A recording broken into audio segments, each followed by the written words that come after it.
Rusia,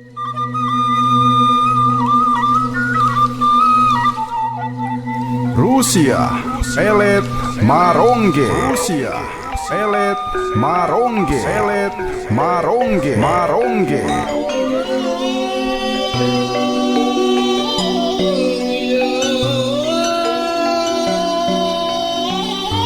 Bismillahirrahmanirrahim. Sampurasun wargi-wargi sadaya. Waluya dongeng Sunda. Dongeng Sunda Kanggilang sejamedar hiji carita ngeunaan hiji lembur leutik anu kaereh ka Kecamatan Tomo Kabupaten Sumedang.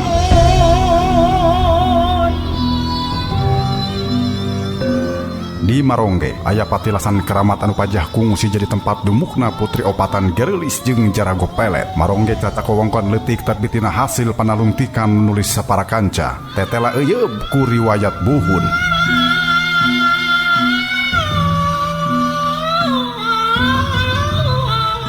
Mimiti urusan cinta birahi tepikeun kapatelakna politik dina zaman penjajahan natrat kabuka carita anu diwengku ku tilu pajamanan anu beda. Kasugri pemiarsa tong hilap subscribe, like, share, bagikeun di medsos kasugri sadayana sareng tong hilap diantos silaturahmina di kolom komentar. Wilujeng ngadangukeun hiji carita dongeng Sunda karya Aan Merdeka Permana dina judul Rusia, Pelet Marongge.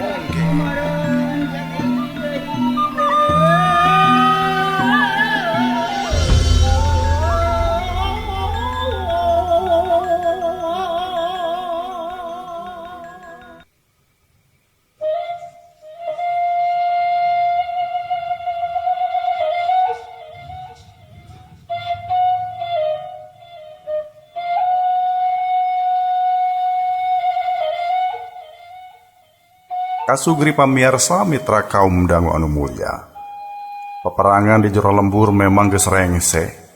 Ngan bae hasilna mungguh mata kreuwas keur tuan makrong hestan sapara kanca. Basa maranehna ancog ka lembur manggih korban meninggal itu boh ti pihak kumpeni, boh ti pihak kurang lembur kalihan asih. Anu teu kurang-kurang reuwasna. Maranehna manggihan horeng di antara korban orang kalihan asih oge aya bapana Nyinanah Darmi tua kampung pisan. Bapak. Nyinanah Darmi sasambat bari ceurik gegauran. Kumaha teu rek kitu sabab ku tiwasna nu jadi bapa. Ayeuna manehna geus lieur deungeun ragap taya. Sasat geus teu boga pamuntangan deui. Urang lembur anu saralamat oge sarua keur katindihan ku rasa sedih jeung ambak. Sabab loba kulawargana nu jadi korban peperangan. Kemana ari Tuan Adih? Cek Tuan Makrong Hestan. Sabab manehna teu manggihan Ki Adih Purnama Tantra nyaeta lurah desa kalihan asih. Rahayat anu nyesa teu bisa nerangkeun ka mana nu jadi kepala desana. Nu jelas ari imahna mah beak dihuru, nu matak ngenes kabeh kulawargana palastra ku bedil. Lamun Tuan Adih bae kudu aya bangkena sugan bae manehna masih salamet. Cek Tuan Makrong Hestan jiga anu nyarita kasorangan. Nya sanggeus sakali di teangan ari Ki Adih Purnama Tantra mah teu kapanggih layona. Beda jeung Tuan Kohren Katut Ki Purwadijaya anu kapanggih geus perlaya. Layon anu duaan ieu kapanggih di tempat sejen jauh di tempat peperangan. Jiga anu duaan ieu mah dijoragu pasukan sejen anu geus apal yen maranehna biluk kana perjuangan rakyat. Desa kalihan asih peuting eta ukur pinuh ku kasedih. Sapeupeting anu jarajag mah estu banting tulang usaha ngurebkeun layon. Layon anggota kumpeni katut para jawara nu bilu ka kumpeni oge sarua dikurebkeun samistina. Sabab cenah ku kumaha bae oge maranehna teh tunggal sasama manusia. Ari geus jadi layon mah nya kudu dipulasara samistina mulasara layon jalma. Meureun we eta mah ku hayangna hormat ka si Marongge. Sabab ku kumaha bae oge si Marongge mah urang Balanda. Mun urang lembur teu sopan kana layon bangsana, sieun si Marongge kasih geung hatena, ceuk Jajaka Senawa.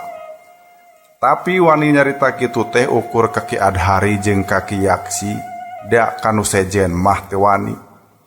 Ari anu diajak cacarita teu ngawarona naon sabab keur sibuk mantuan ngurus layon. Ki Adhari, Ki Yaksi jeung Jajaka Senawa sabenerna mah jiga anu rada kapaksa mantuan ngurus layon korban perang teh. Nu jadi masalah da maranehna mah araya di dinya teh lain rek milu bajoang merangan kumpeni. Datangna oge sasat pada nyuriga, sabab asupna disangka nyelundup kitu bae. Jadi kusabab ulah pi omong ngendeungeun, atuh maranehna teh hoream-hoream oge mantuan ngurus ngurebkeun layon, tepikeun ka wayah janari kikituan teh.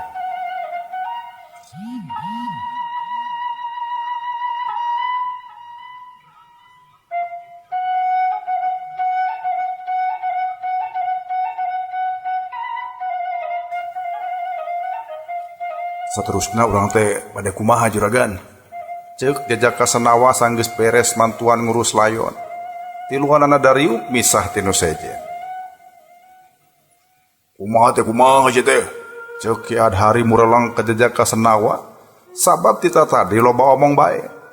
Sumuhun, nah urang teh bade cinakul bae di lembur nun.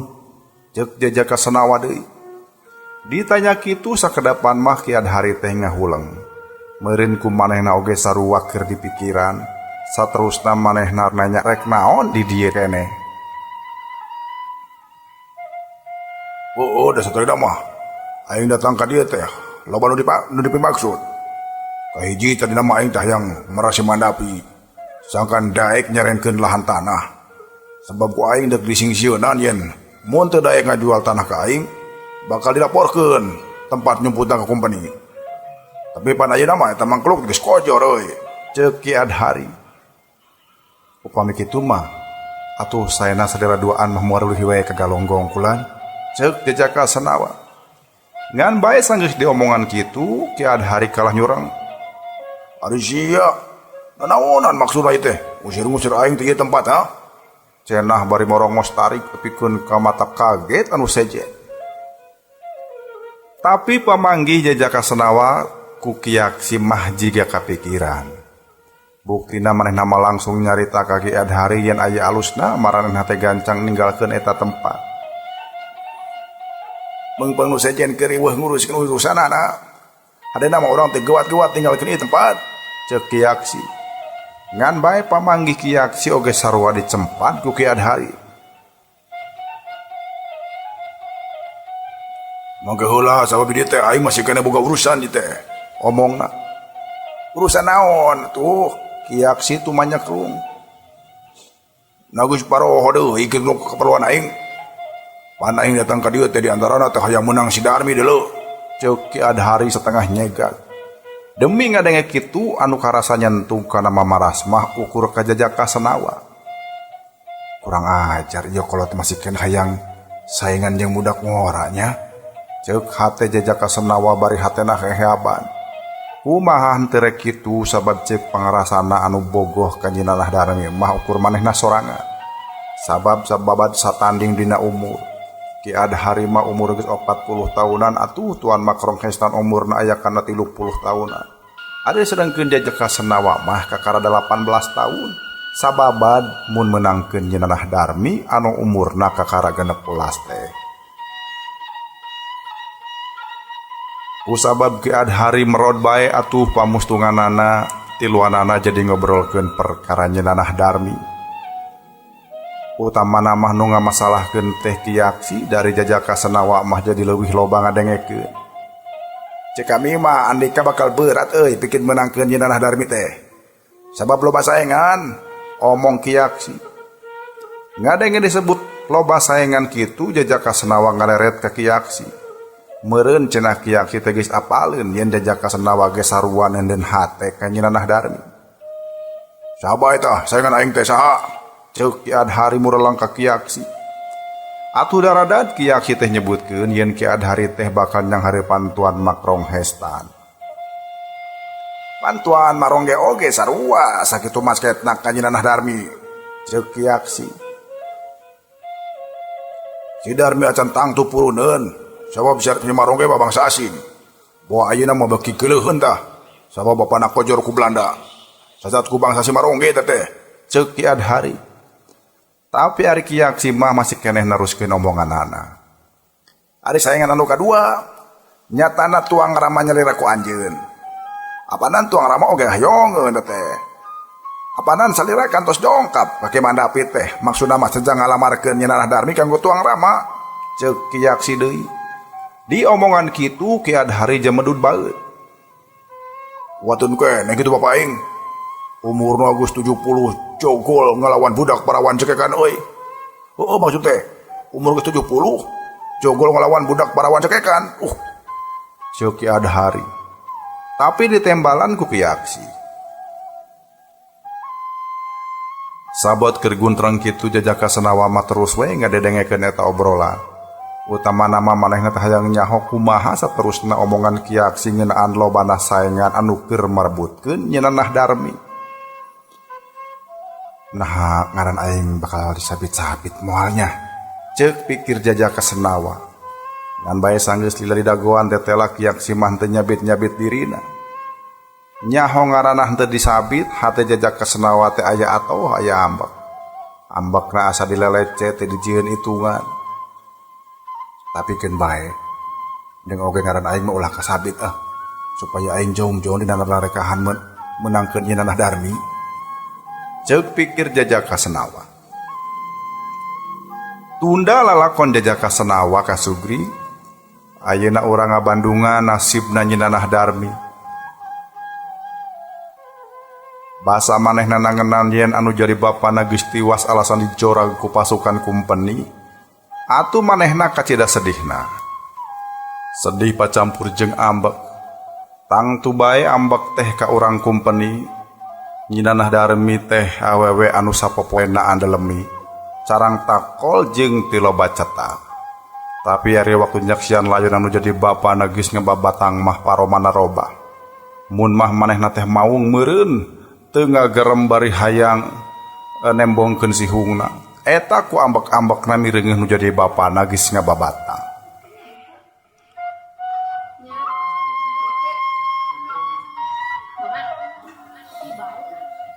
Lamun aing acan bisa modaran anu geus ngarebut nyawa bapak aing, ulah sambatkeun yaya.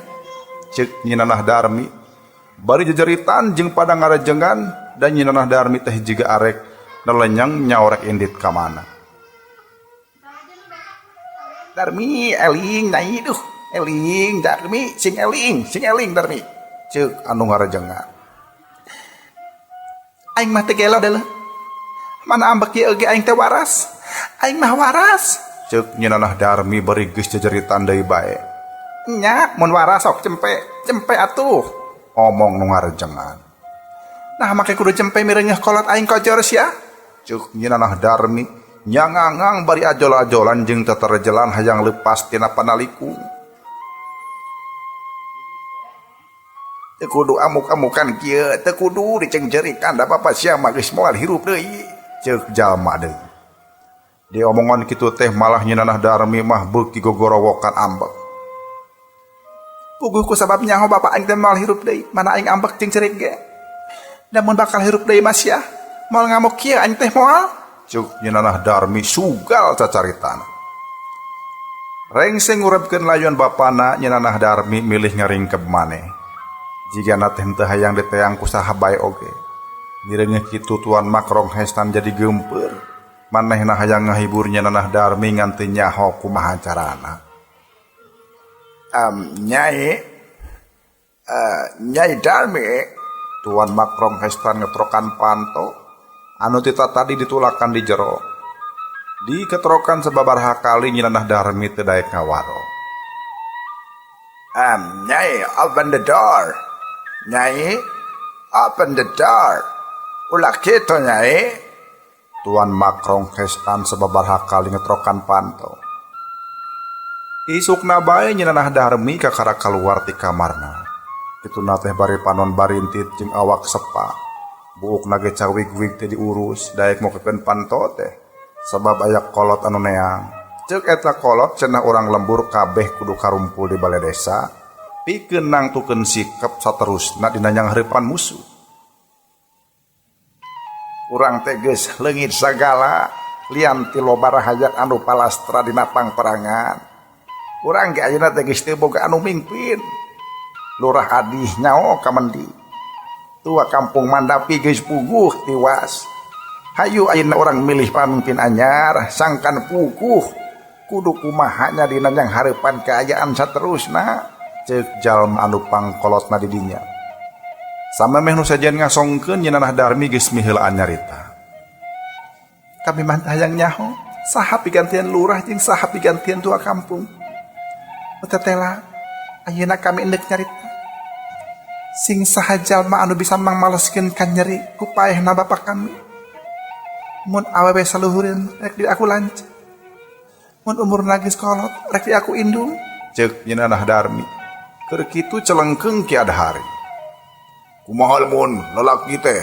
Lalaki tapi geus kolot tah.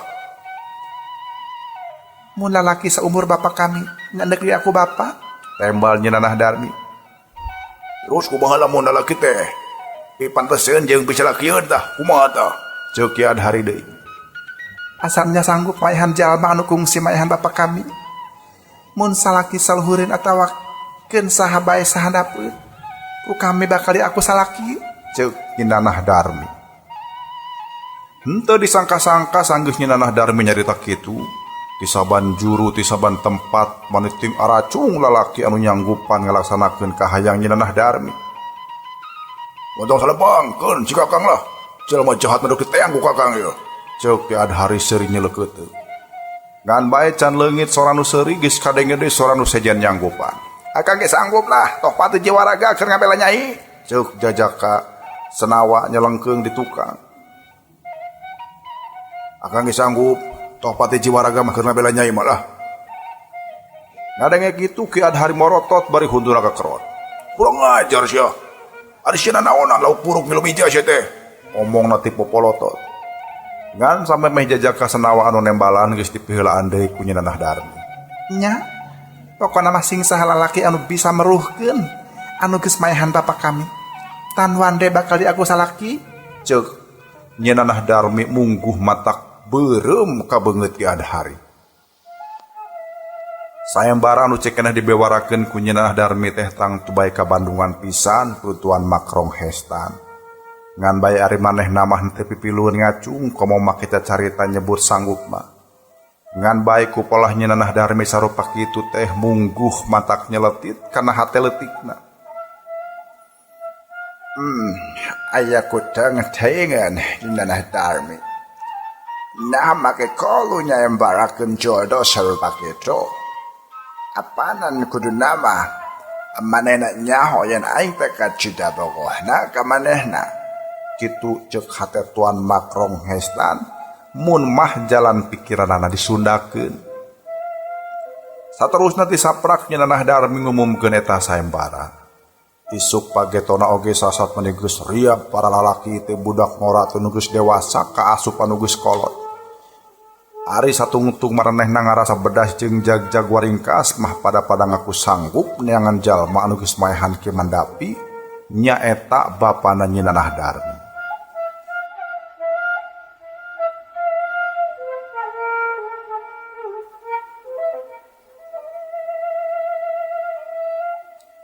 Jajaka Senawa anu geus gilig dina hatena arek mangmaleskeun pati ka jalma anu geus maehan bapana Nyeunanah Darmi.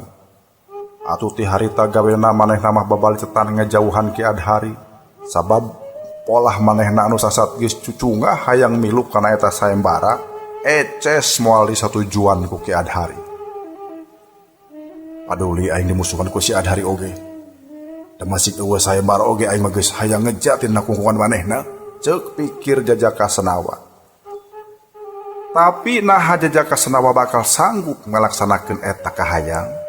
Tong boroning batur dalam manehna sorangan oge teh bisa mastikeun. Aing teh sabenerna mah lain jalma anu jago kana ijen. Mun adu haripan jeung mangkeluk anu kungsi maehan Ki Mandapi, acan tangtu aing sanggup meruhkeun. Tapi nya iraha deui aing boga lolongkrang menangkeun Nyeunanah Darmi. Lamun lain milu sayembara cara kieu, ceuk pikirna deui. Ngan bae sameme bisa ngalaksanakeun kahayang nyenanah Darbi. Meureun sakur anu rek piluan sayembara kudu nyaho heula saha anu geus maehan Ki Mandapi nyaetana bapana nyenanah Darbi. Puguh sadaya oge henteu apal saha nu maehan Ki Mandapi harita. Nu matak hese ditebak teh sabab Ki Mandapi tiwas dina hiji peperangan, malah mah paran Ki Mandapi tiwasna teh ku pelor nu nembakna ge nyaho saha. Kejaba aing anu bisa ngira-ngira. Saha anu ngabedeuna? Cek hate Tuan Makrong Hestan sanggeus lilah ulang jentur. Sanajan teu boga niat milu sayembara secara langsung, tapi Tuan Makrong Hestan geus janji rek maluru saha anu boga dosa maehan Ki Mandapi. Atuh ku kituna sacara rerencepan Tuan Makrong Hestan indit tinggalkeun desa Kalihan Asih.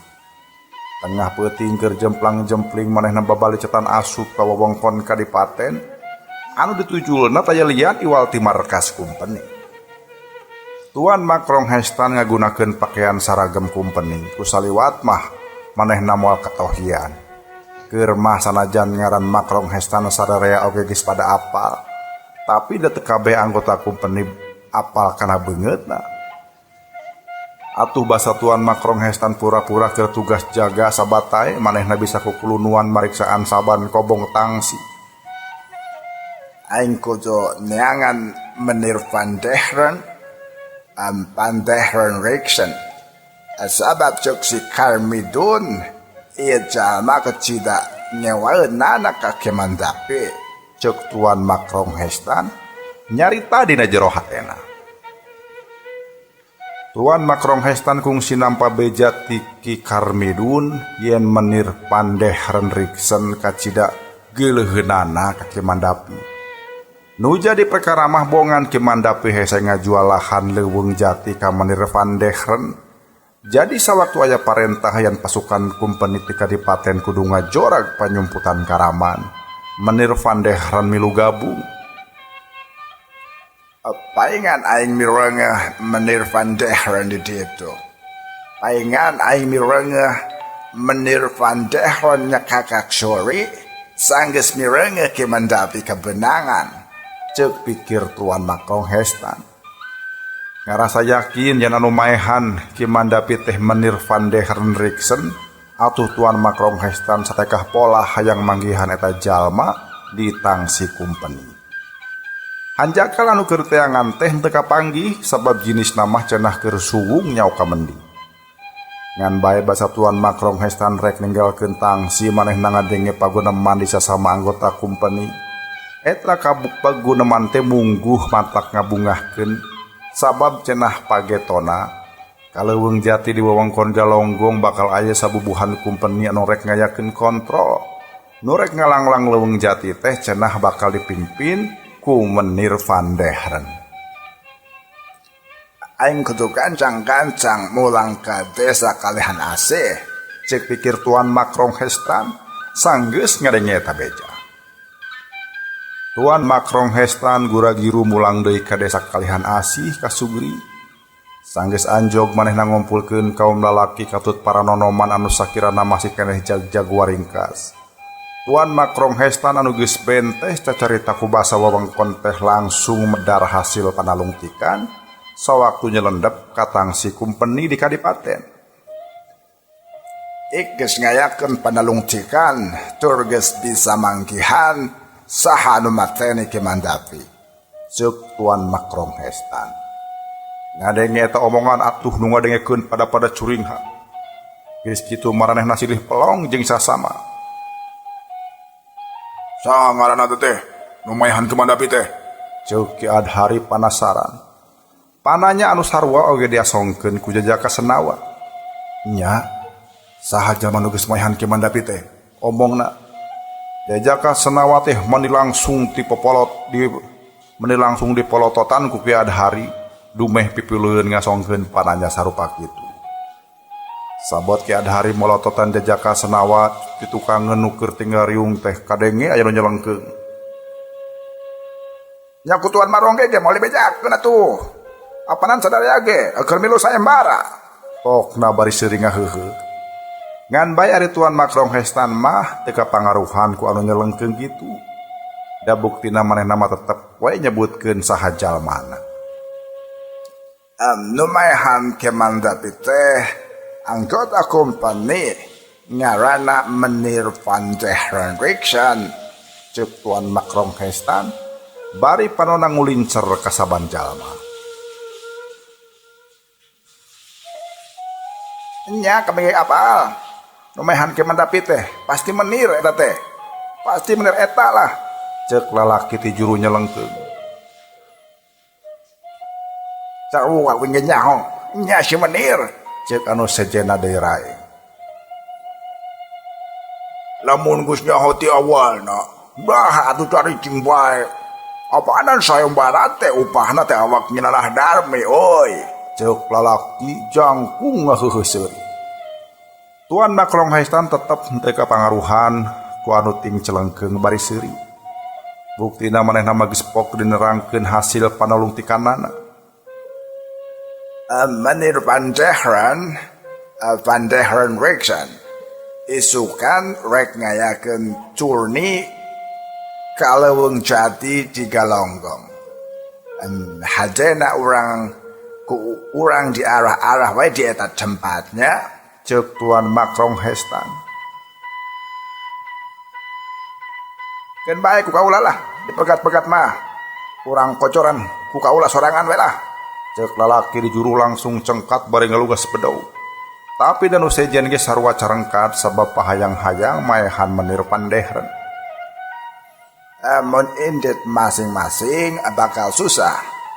Sabab Menir van Degeren mawa anggota kompeni bisa jadi jumlahna aya kana saraguna.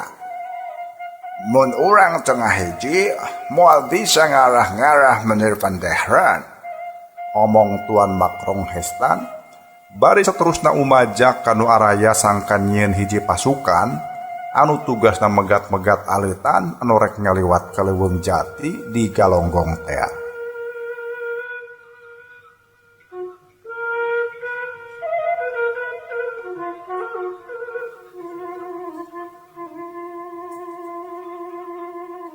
Ngadenge rarancangan anu diasongkeun ku Tuan Makrong Hestan henteu ngahasilkeun pamanggih anu sarua. Aya anu satuju tapi aya oge anu nolak. Tarekah maehan Menir van Degeren teh leuwih nyokok kana urusan sayembara. Atuh ari kudu babarengan mah engke bakal hese nangtukeun saha anu unggulna, ceuk salah saurang lalaki nyelengkeun. Loba nu nganyakeun tapi loba anu teu satuju kana eta pamanggih.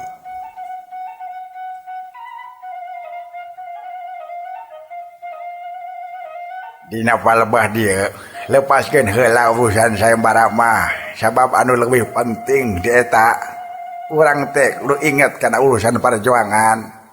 Urang kudu bisa maehan Menir van Degeren lah, ceuk nu sejena. Tapi ieu pamanggih geuwat dibantah deui ku anu sejena. Lamun urusan ngeunaan perjuangan atuh teu kudu ngarah-ngarah Menir van Degeren. Sabab sakumna Balanda ge tangtu eta teh musuh urang, ceuk nu sejena. Reng saeta jalma cacarita kitu nu arayat teh nareuteup ka Tuan Makrong Hestan. Nya da kumaha bae oge pan Tuan Makrong Hestan mah urang Belanda.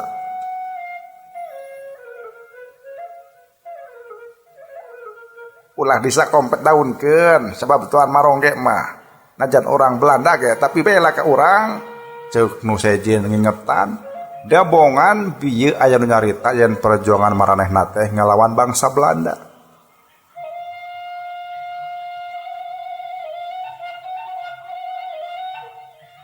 Utusan tina hasil riungan akhirna nuturkeun kana naon anu disarankeun ku Tuan Makrong Hestan. Yen cenah urang desa kalihan asih teh kudu samiuk nyieun hiji pasukan leutik pikeun megat-megat aleutan kompeni anu dipingpin ku Menir van Degeren. Kudu ngabentuk pasukan dipimpin ku ek, ceuk Tuan Makrong Hestan. Kabeneran sararea satuju sabab apanan sarela ieu Tuan Makrong Hestan teh nu sok ngalatih militer di desa Kalihan Asih.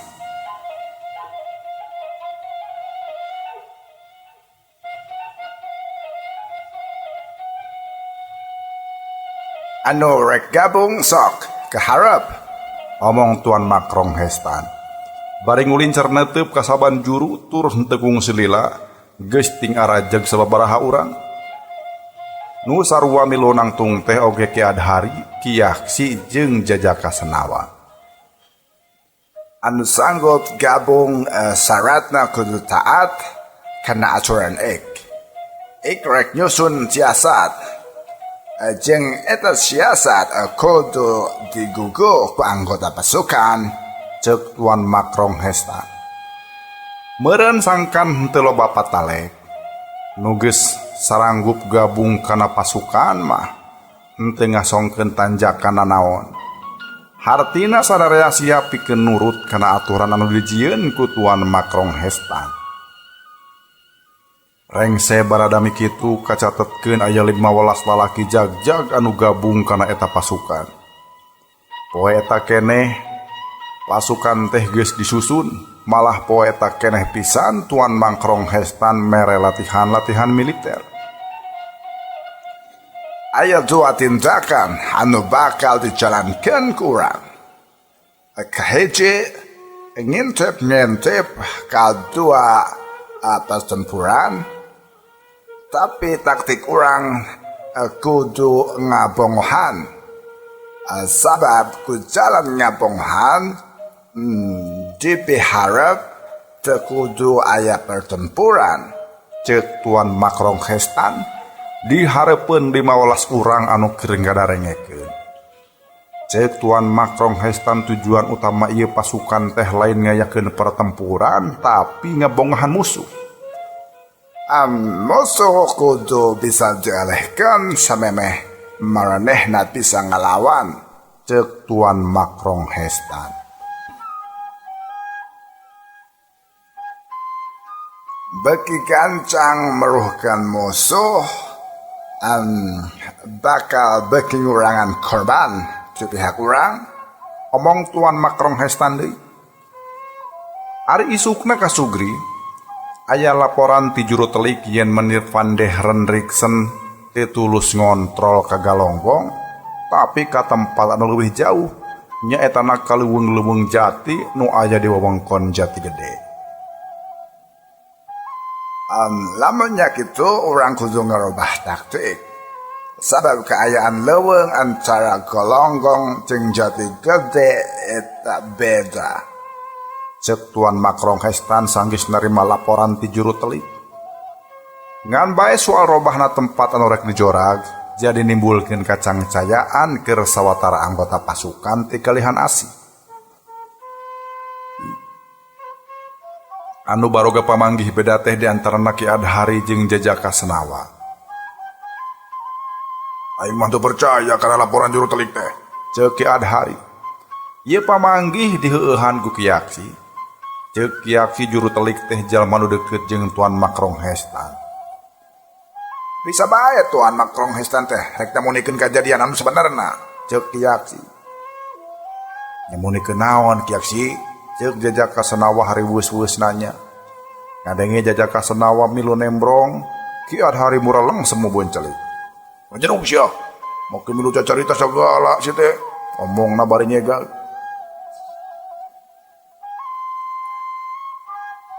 Lain kitu Ki Adhari.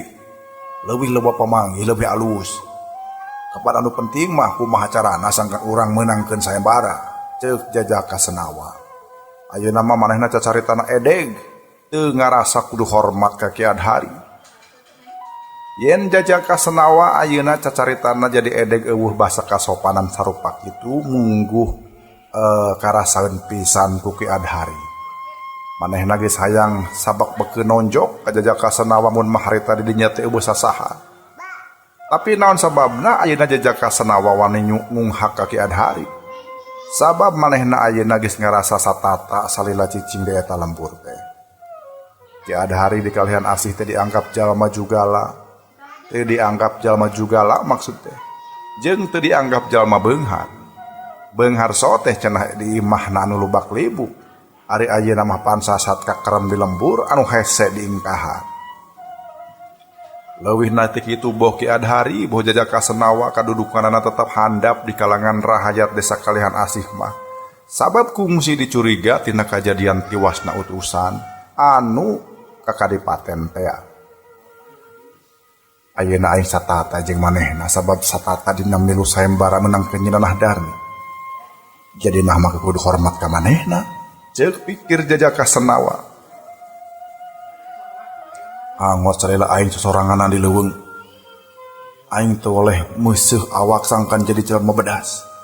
Ceuk hatena deui sabab inget manehna ramen diajar jurus ladang larencepan mireungeuh batur ari keur ulin jurus. Ki Adhari sanggeus mireungeuh Jajaka Senawa polahna jadi edeg, manehna oge jadi mikir. Buahnya cenah eta budak ngora teh ayeuna mah jadi boga andelan manawani edeg oge. Bisinya kitu, aing kudu hati-hati ya. Hartina batan ku aing disatru, udah dimanfaatkeun we kakuatanana, ceuk pikirna. Budak, mun andika boga jalan pikiran, nah sakiranna bisa mangpaatkeun urang sadaya. Ceuk Ki Adhari neuteub ka Jajaka Senawa. Ditanya kitu Jajaka Senawa ukur mesem. Hatena mah geus ngarasa yen Ki Adhari ayeuna mimiti ngaku ka dirina. Kami mah teu boga jalan pikiran anu nya alus. Kami mah ukur ngarojong kana pamanggih Ki Yaksi. Yen bisa jadi laporan juru telik teh cantang tu bener. Ceuk Jajaka Senawa bari neuteub ka Ki Yaksi. Nah, cantang tu bener kumaha ya teh? Ceuk Ki Adhari jadi penasaran. Atuh darada Jajaka Senawa teu nerangkeun isi pikiranana. Cek sangkaan kami. Juri telik ti ukur ngabejakeun kumaha ceuk kahayangna Tuan Marongge. Omong Jajaka Senawa. Ngadenge kitu Ki Adhari ngerutkeun tarangna tanda can ngarti. Kumaha? Naon maksudna ieu teh? Omongna neuteub ka Jajaka Senawa. Atuh darada di Jajaka Senawa teh nerangkeun pamanggihna. Cik kami mah kieu ye. Tuan Marongge teh ngahaja jamunikeun kajadian anu sabenerna. Nu sabenerna kajadian rombongan kumpeni teh ngarobah lalampahan di Galonggong ka Jati Gede. Hartina rombongan Menir Pandehran mah tetep rek turni ka leuweung Jati nu aya di Galonggong, omong Jajaka Senawa. Naon maksudna make dikitu-kitu sagala? Ceuk Ki Adhari deui masih keneh bingungeun ku caritaan Jajaka Senawa. Atuh darada deui Jajaka Senawa ge nerangkeun alesan-alesanana. Jajaka Senawa nerangkeun pamanggihna yen Tuan Makrong Hestan hayang nyamunikeun kajadian sabenerna sangkan Menir Pandehran kudu kacang kalaku manehna ulah kacang kalaku batur. Ulah salah. Tuan Marongge oge bogoheun ka Nyi Darmi. Hartina lamun manehna hayang meunang ke Nyi Darmi, nya kudu bisa nyangkalak Menir Pandehran. Kami henteu percaya lamun manehna hese beleke ngintip-ngintip ka kadipaten. Tapi teu boga nu di anjing cai. Terus lamun manehna tujuanana hayang meunang ke Nyi Darmi, mustahil sakumna jalma kumaha ditah nyangkalak Menir Pandehran, ceuk Jajaka Senawa. Oh kitu nya. Omong Ki Adhari bari tetep kerung. Nya, cek kami mah kitu. Jadi sabuat pasukan gede nyusul-nyusul ke Jati Gede. Manehna jeung konco-koncona pasti nyelendep muru Galonggong. Turun kena nya manehna pisan anu bakal jadi nyetorkeun bangke Menir Pandehran ka Nyi Darmi teh. Sabalikna anu aber-aberan muru Jati Gede mah bakal nyamos kajaba boborot kesang tepuguh, ceuk Jajaka Senawa. Jigana jalan pikiran Jajaka Senawa teh asup kana hate Ki Adhari ka Sugri. Da buktina manehna mah geus pok bae cenah moal gabung kana pasukan anu dijieun ku Tuan Makrong Hestan. Aing mandek milu muru ka Galonggong we lah. Keur mah wilayah Galonggong mah nya aing anu pangapal mah sebab loba lahan kebon bogana aing teh, ceuk Ki Adhari kakerot. Namung da sapalih mah tos dianggo nebus budak eta naon, ceuk Ki Yaksi ngingetan yang sawata bulan kaliwat samparan leuweung Jati dipake nebus Jajaka Senawa tinak tahanan kumpeni. Diingatan kitu teh ngan nyel bae hate Ki Adhari ambek ngan teu ditembongkeun ka batur. Aing mah teu puru galogong bae lah. Sok ayeuna saha di antara maraneh nu deuk pilu ka aing. Ceuk Ki Adhari ngulincer ka saban jalma.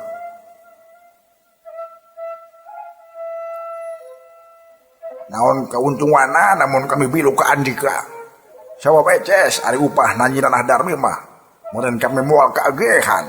Ceuk lalaki purengas kumisna kandel. Ngadenge eta panalek Ki Adhari nyerenge. Ceuk manehna di mana-mana oge nu digawe mah kudu narima upah. Lamun milu bajuang jeung aing mah bakal nempo upah deuleu. Teh juga bajuang jeung si bule marongge. Ayo bantuan aing menangkeun si Darmi. Lamun siap kabeh bisa nyangkalak menir Vandehan. Upah naon bae nu dipentak ku aing pasti dibikeun. Ceuk Ki Adhari nangtang sangkan anu sejen biluk ka manehna.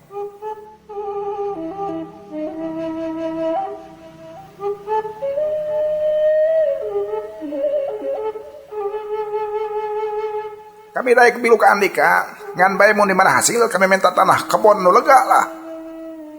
Ceuk hiji deui jalma nu sejen ge ting aracu ngasongkeun kasanggupanana. Kituna teh bari menta upah rupa-rupa, aya nu menta upah duit gulden, aya oge nu menta upah budak parawan opat nyawa jang naon. Ukur jajaka senawa anu teh ngacung mah manehna mah cicing we. Bisa jadi cicing teh ku sabab embung jadi bawahan deui. Bari rerencepan teh Ki Adhari geus bisa nyieun kakuatan sorangan. Nya maksudna mah kakuatan jeung ngarebutkeun nyida Nah Darmi. Sabab ceuk ijiran manehna mah ieu teh lain bajoang jang ngalawan penjajah, tapi bajoang jang menangkeun sayembara. Jalma mah asal dibenjokkeun ku kauntungan, pasti beberi biluk lah. Kudu naon ulah ilu kana perjuangan ari butitin teu boga upah mah. Omong Ki Adhari waktu paduduaan jeung Ki Aksi. Tapi Adhari aya nu kabireungeun hate kabita ku upah. Si Senawa mah jiga eudeuh teceleng cengan sorangan, teu hayang gabung jeung Andika. Ceuk Ki Aksi ngelingan. Ngadenge ngaran jajaka Senawa disebut, Ki Adhari mah maranggut haseun. Memang eta umat teh geus mimiting culak lah. Ku aing ge kaawaskeun si kunyuk teh aya hate kadua leutik ka si Darmi. Dasar jalma bodoh. Teu bisa nalipak maneh teh teh. Keun bae antep lah. Ngan ulah sambat kaniaya. Lamun ku mawani ngadeukeutan si Darmi ditanggung nyawa bagian anak. Ceuk Ki Adhari bari keheul.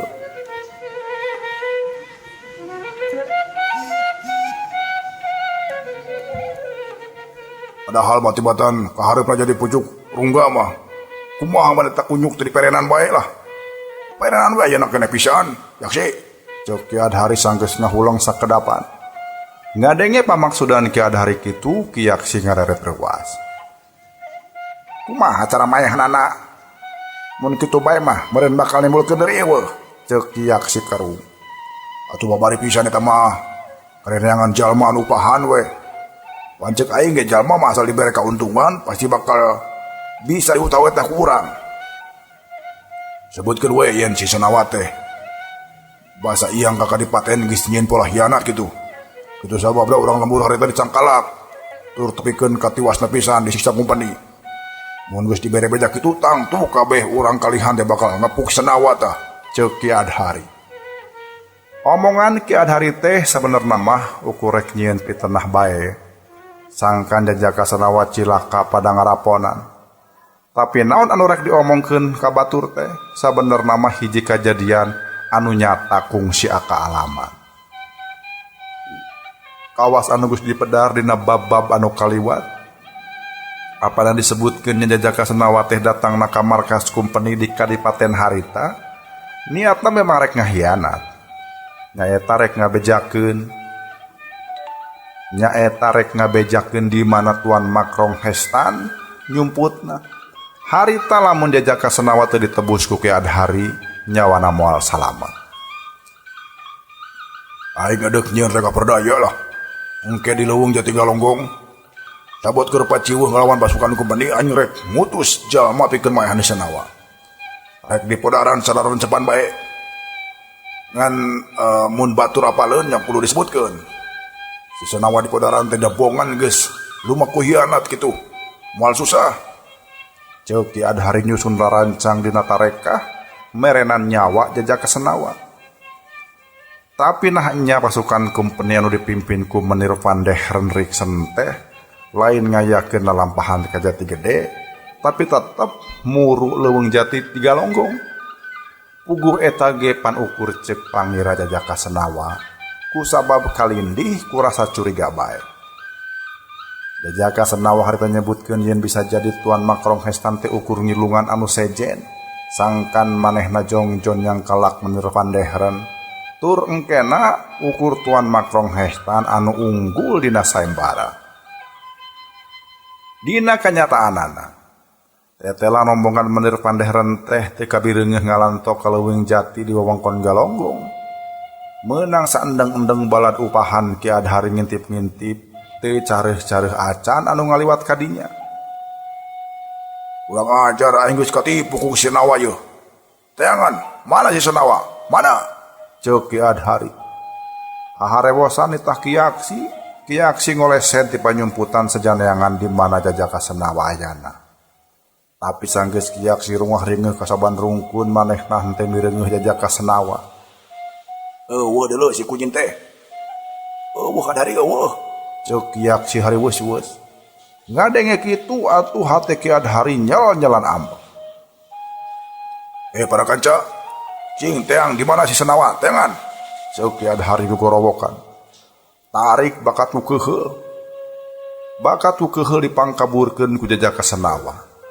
Atuh balad-balad upahan teh pindah tina tadina rek ngintip pasukan kumpeni jadi kokotetengan neangan Jajaka Senawa. Kitu ge bari jeung teu kapanggih deui. Kurang ajar. Geus kabur euy si kunyuk teh. Geus kabur. Ceuk Ki Adhari ambek nyadak tanaga medak. Ki Adhari, nah kumaha tuh ya teh? Mimitina tepikeun ka urang sadaya teh bisa dilejokkeun ku budak bodoh. Ceuk baladna keheul jeung handeueul. Manehna keheul sieun upah dibedokeun da teu hasil nyangkalak Menir van Degeren. Aing geus kabalejong tah ku si setan teh. Sia Yaksi. Bohongan sia dong mimitian boga pamanggih yen kumpeni bakal ngaliwat ka dieu. Ceuk Ki Adhari jadi ambek ka bawahanana. Sabab da nya anu mimitina ngasongkeun pamanggih sarupa kitu mah nya Ki Yaksi anu mimitina. Kami mau ukur ngira-ngira cek kami ge harita. Bawa Tuan Marongge teh ukur akon-akon yen rombongan kumpeni mindahkeun lampahan ka Jati Gede. Tapi pan anu yakin pisan mah si kunyuk Senawa. Malah akhirna mah andika jiga leuwih percaya ka Senawa, ceuk Ki Yaksi kekepehan sieun dituding.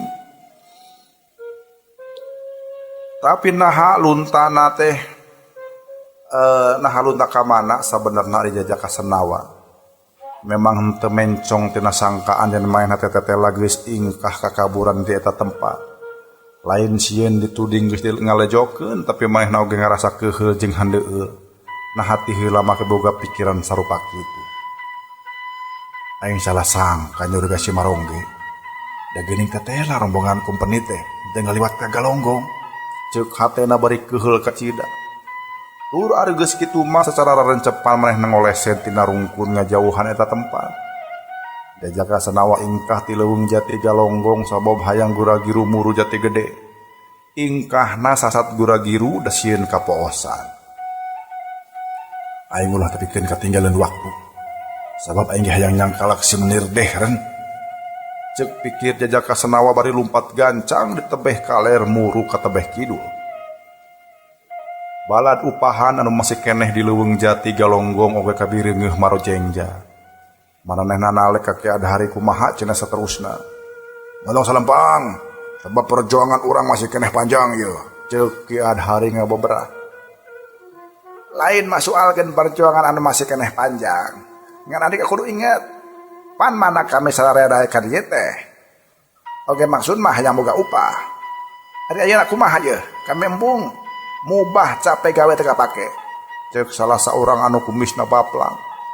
Ngadenge saurang boga pamanggih kitu anu sejen oge pipilueun ngasongkeun pamanggih nu sarua. Yen cenah daratangna ka dinya teh embung mubah teu nampa upah.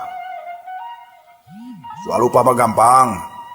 Iram hayu we, urang muru Jati Gede. Ceuk Ki Adhari teu keler-keler ngarasa salah. Har, jauh bicara tuh Jati Gede di dieu mah.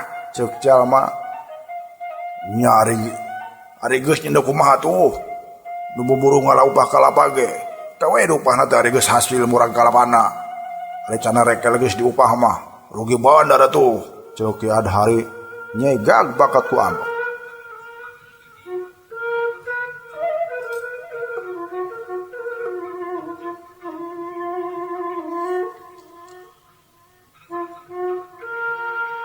Kami mau ukur hayang kupeje. Ulah sok pupulur memeh mantun. Sok angot ieu aya harip-harip bajoang ngalawan bangsa asing. Ceuk Ki Adhari ayeuna mah make nyabit-nyabit kana perjuangan ngalawan Belanda. Ayo ayeuna mah urang tuluykeun perjuangan urang lah. Urang muru Jati Gede, urang nyangkalak melir pandeheran bari sakalian nyangkalak si Senawa. Ceuk Ki Adhari. Nya si Senawa ke kudu dibasmi, sabab maehna teh geus ngaboboda urang. Ceuk Ki Yaksi. Lain sakadar ngaboboda wae, sebab maehna teh geus lumaku hianat ka urang kalisan asih. Ceuk Ki Adhari.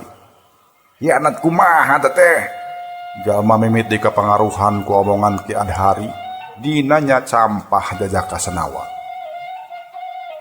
Si Senawa teh geus ngawadalkeun nyawa batur-batur anjeun. Meureun ingat aya sabubuhan urang kalihan asih anu palasna disiksa ku kompeni deui kadipaten.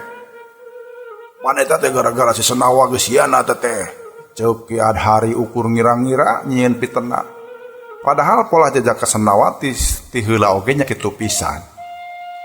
Atuh barang ngadenge eta beja teh nu araya munggu arambekeun komo di antara maranehna teh aya katalian baraya kanu geus jadi korban panyiksa ti kumpeni kadipaten. Mun nya kitu anu panggeulana modalan si Senawa teh nya aing pisan lah. Ceuk salah saurang nyuruntu. Kituna bari ngajak kegancangan muru Jati Gede. Nya urang kudu buat muru Jati Gede sabab aing yakin si Senawa ge pasti muru ka ditu. Heueuh ku hayang-hayangna meunang si Nanah Darmi teh. Ceuk Ki Adhari ngageberan sumanget jalma. Atuh capek-capek oge bring maranehna teh nalimbrung muru Jati Gede, ngalabring muru Jati Gede. Eta teh lain lalampahan memeh memuluk sebab leuweung galonggong mah pernahna aya di tebeh kalereun desa Kalihan. Ari leuweung Jati Gede pernahna aya di tebeh kalereun desa Kalihan Asih. Ngan ku sabab geus kapangaruhan ku dengdam, ditambahan ku pangbibita upah gede, jalma teh daraek we dipakieuhkeun karep ku Ki Adhari. Pokona aing mah moal udar ke janji. Lamun menir pandeharan bisa kacangkala ku urang. Anjeun kabeh bakal nampa upah gede.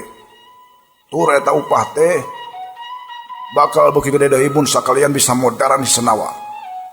Tapi keun tujuan utama mah urang nyangkalak si menir pandeharan we heula nya. Geus kitu gancang-gancang setorkeun ka Nyenah Darmi. Ceuk Ki Adhari. Tunda lalampahan jajaka Senawa jeung Ki Adhari katut baladna. Ayeuna urang ngabandungan rombongan Tuan Makrong Hestan anu keur muru leuweung Jati di Jati Gede.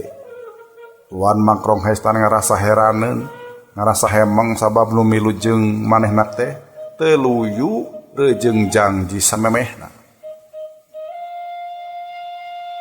Kemana sawareh deui? Nah pasukan leungitna loba-loba teuing. Koek dihitung eueuhna ge aya kana 12 urang. Ceuk Tuan Makrong Hestan hareugeun. Nu ditanya saurang ge eueuh nu bisa ngajawab sacara jejem, malah lolobana mah ukur nyebutkeun teu nyaho wae. Aneh apanan kemari mah maneh haget hendeuk marilu? Ceuk Tuan Makrong Hestan gogodeg. Ngan bae sanajan anggota pasukan jadi kurang welasan jalma sarerea geus samiuk sangkana lampahan dina megat-megat pasukan kumpeni teh henteu tepi ka bolai. Atuh ari mireungeuh kasanggupan nu sejen sarupa kitu mah Tuan Makrong Hestan oge ngarasa longsong hatena. Lamun kitu hayo urang mimiti yang ka Jati Gede. Ceuk Tuan Makrong Hestan.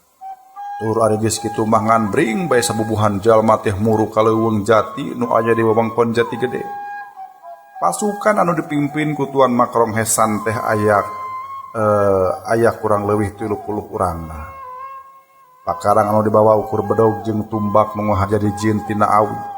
Sabenerna mah marehna ge boga bedi ladang Tuan Makrong Hestan sok maokan ti tangsi kumpeni ngan bae mimisna mah geus bea. Sanggeus anjog ka leuweung Jati di wewengkon Jati Gede, pasukan dikumpulkeun di hiji tempat anu nyamuni di sisieun jalan Padati. Tuan Makrong Hestan mimiti ngatur siasat. Lamun geus aya tanggara yen pasukan Menir Pandehreun geus datang, pasukan cenah rek dibagi dua. Sebagian kudu ngagoda balad kumpeni sangkan ngudag-ngudag. Ku cara kitu, Menir Pandehreun bakal ditinggalkeun. Paling ukur dikawal ku sesa pasukan. Tah mun geus kitu, ik anu bakal yang kalakna. Ceuk Tuan Makrong Hestan. Sadaya yang ngarti kana eta siasat teh atuh ari geus kitu mah jumlah pasukan teh tulus dibagi dua. Satengahna dipimpin ku Tuan Makrong Hestan tugasna ngadodoho di tukang. Ari satengah deui inditna rada jauh ka hareup tugasna ngagoda musuh sangkan daek nyusul.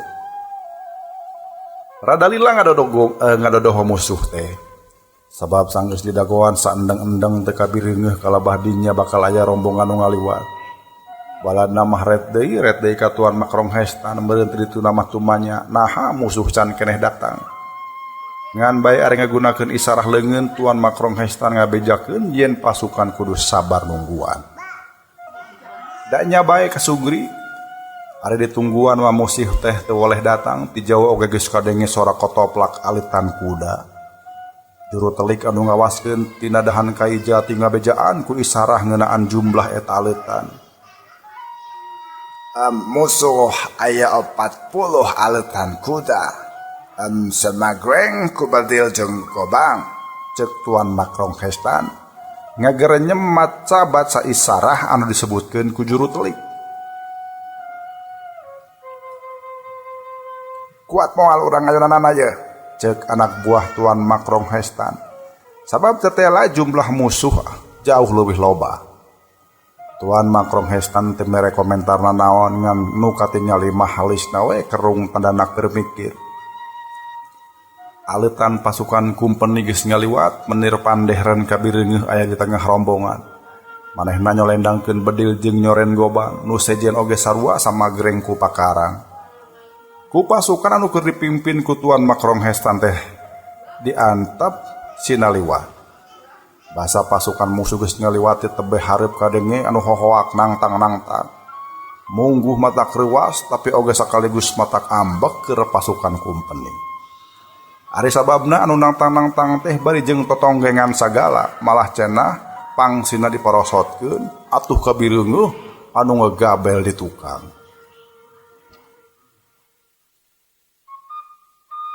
Saha eta? Bangsat aya teu soban teuing teh. Ceuk salah saurang anak buah kumpeni ti bangsa pribumi. Nu sejen ge sarua ting corowok ambekeun malah ku sabab anu ngagoda beuki nista sabuhan kumpeni teh sabar hayang ngobrol.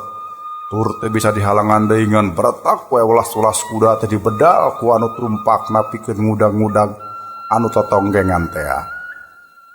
Anu keur totonggengan ari nyaho pada nyusul mah geuwat menarkeun deui pangsina. Tur kurat prerot lumpat mapai-mapai jalan Padati. Nu bieu ngagoda bari merosotkeun teh terus we kurat perot lumpatna. Ari tukageunana sabubuhan kumpeni nyusul bari ngabadal kuda. Kituna teh bari dordar ngabekaskeun bedilna sawareh mah ayeuh-ayeuhan bari ngacung-ngacungkeun Gobang. Ngan bae sanggeus anu nyusul-nyusul anggarna rada jauh ti sesa pasukan anu ditinggalkeun. Di sisi tigigi rungkun jembet tinggal jeleng welas-welas jalma.